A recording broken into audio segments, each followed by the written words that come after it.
नमस्कार साथियों, स्वागत है आप सभी का रमन क्लासेस में। मैं आपका होस्ट एंड दोस्त राहुल। और भारत के स्टेट की सीरीज में आज हम आपके सामने लेकर के आए हैं राजस्थान के बारे में ऐसी बहुत सारी रोचक जानकारियां जिनके बारे में आप आज से पहले नहीं जानते होंगे। तो चलिए शुरू करते हैं आज के वीडियो। राजस्थान का मतलब राजाओं का देश, रजवाड़ों का प्रदेश होता है। यहाँ की राजपूत जाति भारत ही नहीं विश्व की बहादुर कौम मानी जाती थी। पहले राजस्थान का नाम राजपूताना था, जिसे बाद में बदलकर राजस्थान कर दिया गया। राजस्थान का शाब्दिक अर्थ होता है राजाओं का स्थान। आज मैं आपको राजस्थान के बारे में ऐसी बहुत सारी अनोखी और दिलचस्प बातें बताऊंगा जिनके बारे में जान करके आप हैरान रह जाएंगे। राजस्थान जो कि भारत का एरिया की दृष्टि से सबसे बड़ा राज्य है और जनसंख्या की दृष्टि से राजस्थान 8वां सबसे बड़ा राज्य है। बहुत सारे लोगों के मन में राजस्थान का नाम आते ही रेगिस्तान का ध्यान आता है, लेकिन मैं आपको बता दूं कि ऐसा बिल्कुल भी नहीं है। यहाँ बहुत सारे जिले ऐसे भी हैं जहाँ पर बहुत अधिक मात्रा में जंगल पाए जाते हैं और बारहमासी नदियों और हिल स्टेशन के साथ साथ ऐसी बहुत सारी विविधताएं भरी जगह हैं जिनको देखकर और सुनकर आज आप हैरान रहने वाले हैं। तो चलिए शुरू करते हैं आज के वीडियो। राजस्थान में बहुत ज्यादा मात्रा में देशी विदेशी पर्यटक यात्रा करते हैं। विदेशी पर्यटकों के लिहाज से यह चौथा राज्य है। राजस्थान के थार के मरुस्थल में हर साल लाखों टूरिस्ट आते हैं और ऊंट की सवारी करना काफी पसंद करते हैं। जहाँ पे ऊंट की सवारी करना बहुत अच्छा लगता है और सम के धोरे ऐसे यहाँ पे ऐसी जगह है जहाँ पे ऊंट और रेगिस्तान बहुत अधिक मात्रा में आपको आकर्षक कर सकते हैं। रोचक जानकारियों के पहले मैप में अवस्थिति राजस्थान की हम बता देते हैं कि राजस्थान जो है वो भारत के मैप में उत्तर पश्चिम में स्थित है और इसके दक्षिण में गुजरात राज्य और मध्य प्रदेश है, जबकि उत्तर में इसके पंजाब, हरियाणा और उत्तर प्रदेश से इसकी सीमाएं लगी हुई हैं। इसके पश्चिम में पाकिस्तान से अंतर्राष्ट्रीय सीमा भी लगी हुई है। जिस प्रकार से भारत विविधताओं से भरा हुआ देश है, उसी प्रकार राजस्थान में भी अनेकों विभिन्नताएं देखने को मिलती हैं और यह रंग बिरंगा प्रदेश भी कहलाता है। इसके एक ओर जहां उत्तर और पश्चिम में भारत का सबसे बड़ा मरुस्थल है, वहीं दक्षिण में घने जंगल और नदियों की कलकल है। यहाँ पर बारहमासी नदियां, माही नदी और चंबल नदी इत्यादि बहती हैं। यहाँ पर कई जगहों पर बारिश कम होने एवं सूखा होने की वजह से पानी काफी दूर से लाना पड़ता है। यहाँ के शहरों का रंगों के साथ काफी मेल मिलाप है, इसीलिए राजस्थान की राजधानी जयपुर को पिंक सिटी, गुलाबी नगरी, जैसलमेर को गोल्डन सिटी या स्वर्ण नगरी, जोधपुर को नीला शहर या ब्लू सिटी और उदयपुर को व्हाइट सिटी या सफेद शहर के नाम से जाना जाता है। साक्षरता के मामले में यहाँ की स्थिति काफी हैरान करने वाली है। यहाँ की कुल साक्षरता 66.11 है और जहाँ पे पुरुष साक्षरता 79.19 है और महिला साक्षरता बहुत ही कम 52.1% है। राजस्थान में भानगढ़ एक जगह है अलवर जिले में स्थित और कुलधरा जैसलमेर में स्थित। ऐसी दो जगह हैं जहाँ जो कि पूरे विश्व में अपनी अलग पहचान रखते हैं। कहते हैं यहाँ रात में भूतों का बाजार लगता है और सूर्यास्त के बाद में भानगढ़ में किसी भी इंसान के जाने की मनाही है। यह जयपुर से लगभग 80 किलोमीटर की दूरी पर है। भानगढ़ किले का निर्माण 1500 ईस्वी में अमेरिकी महाराजा भगवंत दास ने करवाया था। उजाड़ होने के पूर्व यह किला लगभग 300 वर्ष तक आबाद रहा। भानगढ़ के उजाड़ होने के संबंध में दो कहानियां बहुत ही प्रचलित हैं जो कि मैं आपको बताने वाला हूं। पहली कहानी योगी बालूनाथ के श्राप की कहानी से संबंधित है। इस कहानी के अनुसार यहाँ भानगढ़ किले का निर्माण करवाया गया वह स्थान योगी बालूनाथ का तपोस्थल था।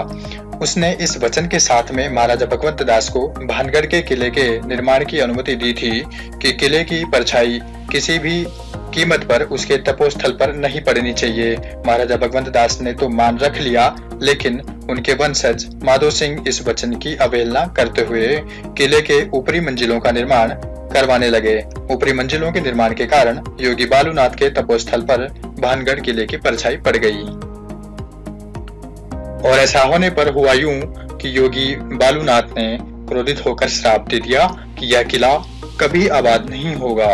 उनके श्राप के प्रभाव के बाद यह धीरे धीरे उजाड़ हो गया। दूसरी प्रचलित कहानी के अनुसार राजकुमारी रत्नावती और तांत्रिक सिंधु सेवड़ा की इसमें बहुत ही गूढ़ रहस्य छिपा हुआ है। जिस कहानी के अनुसार भानगढ़ की राजकुमारी रत्नावती बहुत ही सुंदर थी, उसके रूप की चर्चा पूरे भानगढ़ में थी और कई राजकुमार उनसे विवाह करने के इच्छुक थे। उसी राज्य में सिंधु सेवड़ा नामक एक तांत्रिक रहता था। वह काले जादू में पारंगत था। राजकुमारी रत्नावती को देखकर वह मोहित हो गया, किसी भी सूरत में राजकुमारी को हासिल करना चाहता था। एक दिन राजकुमारी रत्नावती की दासी बाजार में उनके लिए श्रृंगार का तेल लेने गई थी। तब तांत्रिक सिंधु सेवड़ा ने तांत्रिक शक्तियों से उस तेल पर वशीकरण मंत्र का प्रयोग करके रत्नावती के पास भिजवा दिया। उसकी योजना थी कि वशीकरण के प्रभाव से राजकुमारी रत्नावती उसकी ओर खींची चली आएगी, लेकिन राजकुमारी रत्नावती तांत्रिक का छल समझ गई और उसने वह तेल एक चट्टान पर गिरा दिया और तंत्र विद्या के प्रभाव में वह चट्टान तीव्र गति से तांत्रिक सिंधु सेवड़ा की ओर जाने लगी। जब तांत्रिक ने चट्टान को अपनी मौत बन करके अपनी तरफ आते हुए देखा तो उसने श्राप दे दिया कि भानगढ़ बर्बाद हो जाएगा, वहां के निवासियों की शीघ्र मौत हो जाएगी और उनकी आत्माएं सदा भानगढ़ में भटकती रहेंगी। वह चट्टान के नीचे दबकर मर गया और इस घटना के कुछ दिन बाद ही भानगढ़ और अजबगढ़ के बीच युद्ध हुआ और इस युद्ध में भानगढ़ की हार हुई। युद्ध के उपरांत पूरा भानगढ़ तबाह हो गया, वहां के रहने वाले सभी मारे गए और राजकुमारी रत्नावती भी बच नहीं सकी। इसके बाद भानगढ़ कभी भी नहीं बच सका। आज भी किला जीर्ण शीर्ण स्थिति में उजाड़ पड़ा हुआ है और लोगों की माने तो यहाँ से रात में किसी के रोने और चिल्लाने की आवाज आती है। कई बार यहाँ एक साये को भी भटकते हुए देखने की बातें कही गई हैं। इन बातों में कितनी सच्चाई है यह कोई नहीं बता सकता, लेकिन पुरातत्व शास्त्रियों ने भी काफी खोजबीन के बाद इस किले को असामान्य बताया है। रहस्यमय घटनाओं के कारण पुरातत्व विभाग द्वारा भानगढ़ किले को भूतहा घोषित कर दिया और किले के प्रवेश द्वार पर बोर्ड लगाया गया कि जिसके अनुसार सूर्योदय और सूर्यास्त के उपरांत किले में प्रवेश वर्जित है। दूसरा ऐसा ही रोचक स्थान जैसलमेर से 18 किलोमीटर दूर कुलधरा में स्थित है। कुलधरा नाम का एक छोटा सा गांव, कहते हैं कि सन 1291 के आसपास रईस और मेहनती पालीवाल ब्राह्मणों ने 600 घरों वाले इस गांव को बसाया था। यह भी माना जाता है कि कुलधरा के आसपास 84 गांव थे और इन सभी में पालीवाल ब्राह्मण ही रहा करते थे। पालीवाल ब्राह्मणों का समुदाय सामान्यतः खेती और मवेशी पालन पर निर्भर रहता था। क्या हुआ ऐसा कि हंसते खेलते 84 गांव के लोग अचानक एक ही रात में अपना घर, मकान, खेती सब कुछ छोड़कर जाने के लिए मजबूर हो गए। इसी सवाल से जुड़ी है कुलधरा की रहस्यमय दास्तां, जिसका संबंध कथित तौर पर श्राप और बुरी आत्माओं से है। आज के दौर में शायद किसी को परवाह नहीं की, लेकिन जिस समय की बात हम यहाँ कर रहे हैं वो समय सिर्फ अपने ही नहीं बल्कि एक दूसरे के बारे में सोचने का था। खुशहाल जीवन जीने वाले पालीवाल ब्राह्मणों पर वहां के दीवान सालम सिंह की बुरी नजर पड़ गई। सालिम सिंह को एक ब्राह्मण लड़की पसंद आ गई और वह हर संभव कोशिश करके उसे पाने की कोशिश करने लगा। जब उसकी सारी कोशिशें नाकाम होने लगी तब सालिम सिंह ने गांव वालों को धमकी दी कि या तो पूर्णमासी तक वे उस लड़की को उसे सौंप दें या वह उसे स्वयं उठाकर ले जाएगा। गांव वालों के सामने एक लड़की के सम्मान को बचाने की चुनौती थी। वह चाहते तो एक लड़की की आहुति देकर अपना घर बचा सकते थे, अपना गाँव बचा सकते थे, लेकिन उन्होंने दूसरा रास्ता चुना। एक रात 84 गांव के सभी ब्राह्मणों ने बैठकर निर्णय लिया कि वे रातों रात इस गांव को खाली कर देंगे, लेकिन उस लड़की को कुछ नहीं होने देंगे। बस एक ही रात में कुलधरा समेत आसपास के सभी गांव खाली हो गए। जाते जाते वे लोग इस गांव को श्राप दे गए कि इस स्थान पर कोई भी नहीं बस पाएगा और जो भी आएगा वह बर्बाद हो जाएगा। कुलधरा की सुनसान और बंजर जमीन का पीछा व श्राप आज तक कर रहा है। तभी तो जिसने भी उन मकानों में रहने या उस स्थान पर बसने की हिम्मत की वह बर्बाद हो गया। इस प्रकार ये दो हॉन्टेड प्लेस भानगढ़ जो कि अलवर में है और कुलधरा जैसलमेर में है। आप कभी भी राजस्थान घूमने आओ तो ये हॉन्टेड प्लेस में जरूर घूमने आना, और जहाँ पे किस प्रकार से शाम होते, सूर्यास्त होते या सूर्यास्त सुबह होने से पहले किसी भी इंसान की जाने की मनाही है और यहाँ पर रातों को भूतों का पहरा लगता है। इस प्रकार के हॉन्टेड प्लेस राजस्थान में और भारत में सिर्फ दो ही जगह है, भानगढ़ में और कुलधरा में जैसलमेर में है। राजस्थान का राज्य खेल बास्केटबॉल है और यहाँ का राज्य पक्षी गोडावण है, जिसे ग्रेट इंडियन बस्टर्ड भी कहा जाता है। राज्य पशु पालतू श्रेणी में ऊंट है और वन्य जीवों की श्रेणी में चिंकारा है। दो प्रकार के यहाँ पे राज्य पशु बनाए गए हैं, जिसमें वन्य जीवों की श्रेणी में चिंकारा और पालतू श्रेणी में ऊंट यहाँ का राज्य पशु है। राज्य नृत्य यहाँ का घूमर है, जबकि राजस्थान के टूरिज्म का लोगो पधारो महारे देश। दुनिया की सबसे महंगी ट्रेन महाराजा एक्सप्रेस भी राजस्थान में चलती है। क्या आपको भारत की सबसे आलीशान ट्रेन के बारे में पता है? नहीं पता तो हम आपको इस साइड ट्रेन के बारे में बता रहे हैं, जिसका किराया ही 15 लाख रुपए है। इस ट्रेन का नाम महाराजा एक्सप्रेस। और अगर आप इंडियन रेलवे के जरिए भारतीय दर्शन का प्लान कर रहे हैं और आपको आलीशान सुविधाएं चाहिए, तो आपके लिए महाराजा एक्सप्रेस शानदार ऑप्शन है, क्योंकि सिर्फ ट्रेन ही नहीं बल्कि चलता फिरता 5 स्टार होटल है। राजस्थान के दक्षिण में बांसवाड़ा में माही बांध माही बजाज सागर परियोजना के एक भाग के रूप में निर्मित किया गया था। चूंकि माही बांध के जलग्रहण क्षेत्र के अंदर द्वीपों की एक बड़ी संख्या है, इसलिए बांसवाड़ा को 100 द्वीपों का शहर भी कहा जाता है। यह बांध बांसवाड़ा जिले से 16 किलोमीटर की दूरी पर स्थित है और सड़क मार्ग से इसे आसानी से पहुंचा जा सकता है। बात राजस्थान की हो और सम के टीलों का जिक्र ना हो, यह बात कुछ जमती नहीं है। सम के टीले राजस्थान राज्य के जैसलमेर के पश्चिम में 42 किलोमीटर दूर स्थित रेत के टीले हैं। यहाँ थार मरुस्थल के विशाल रेतीले टीलों का क्षेत्र है। सम में जैसलमेर से 45 किलोमीटर दूर सम की तरह ही सोहड़ी गांव के निकट स्थित विशाल रेत के टीले भी पर्यटकों के आकर्षण का केंद्र हैं। यहाँ का सूर्यास्त दर्शन तथा ऊंट सफारी पर्यटकों का मन मोह लेते हैं।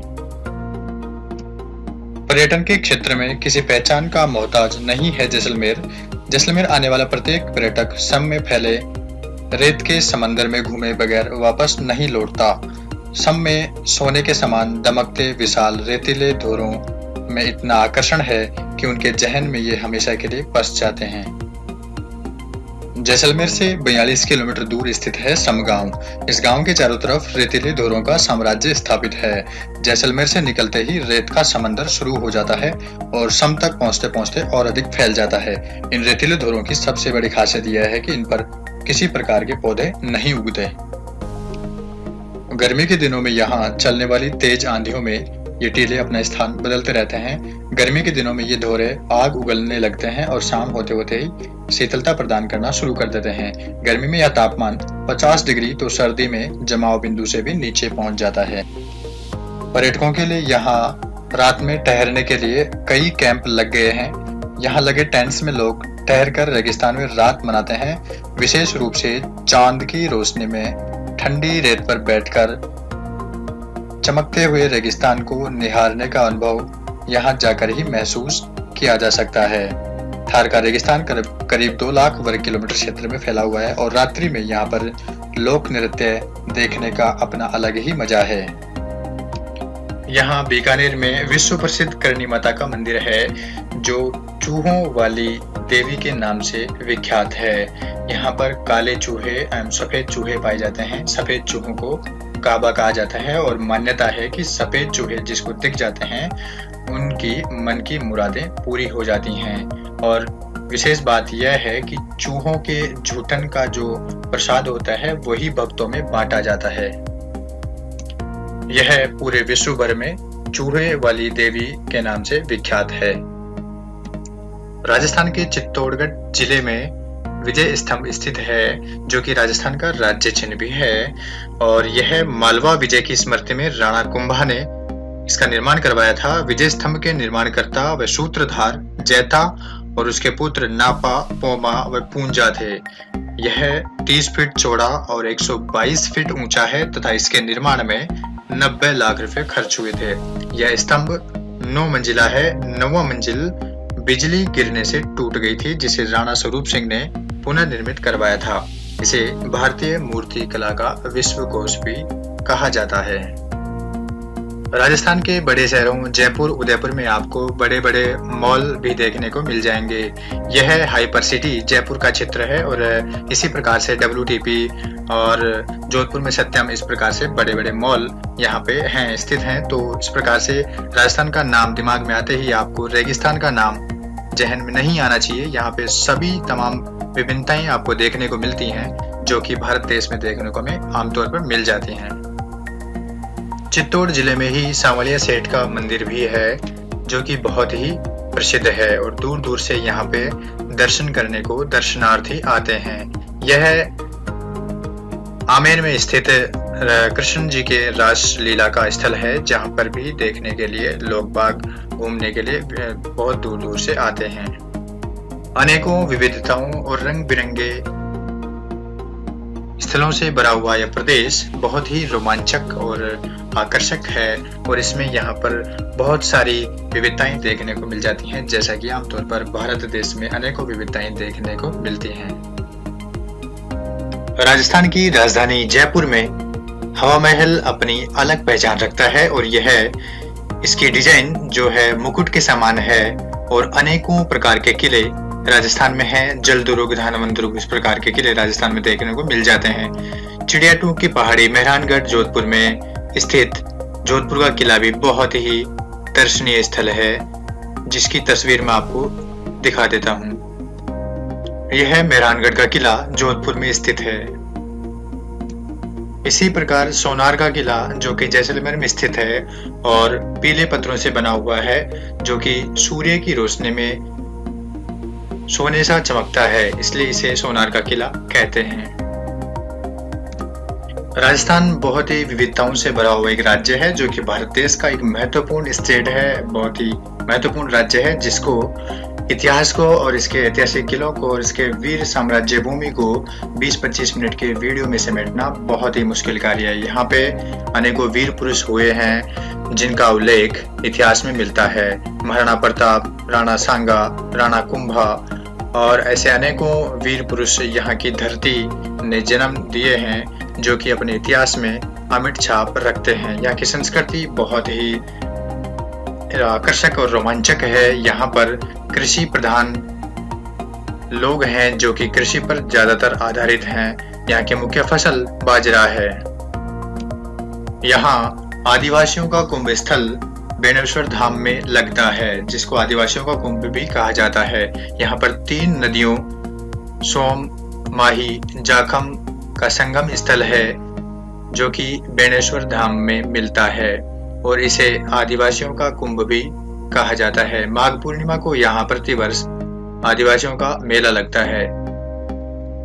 तो आज मैंने राजस्थान के बारे में जितनी जानकारी आपको बताई है उम्मीद है बहुत अच्छी लगी होंगी और ऐसे ही और जानकारी मैं आपके सामने लेकर के आऊंगा। पार्ट 2 में राजस्थान का पार्ट 2 का वीडियो आपके सामने बहुत ही जल्द आने वाला है क्योंकि पार्ट 1 में जो आपको जानकारी दी है वो बहुत काफी कम है। इससे भी अधिक विस्तृत मात्रा में बहुत ही जानकारी है राजस्थान, क्योंकि काफी विशाल राजस्थान है और इसमें ऐतिहासिक और सांस्कृतिक और बहुत ही आकर्षक स्थान यहाँ पे राजस्थान में देखने को मिल जाते हैं। तो इस प्रकार की तमाम जानकारी मैं आपके सामने लेकर आऊंगा पार्ट 2 में। उम्मीद है राजस्थान स्टेट का वीडियो आपको बहुत अच्छा लगा होगा और आप मुझे कमेंट करके जरूर बताएं कि आपको वीडियो कैसा लगा और अच्छा लगा हो तो लाइक कीजिए, सब्सक्राइब कीजिए मेरे चैनल को और शेयर भी कीजिए दोस्तों के साथ में। जल्द ही स्टेट की सीरीज में आपके सामने अलग स्टेट के साथ में मैं आने वाला हूँ और बहुत ही रोमांचक स्टेट के साथ में आपके अगले वीडियो के साथ मिलते हैं। तब तक के लिए जय हिंद।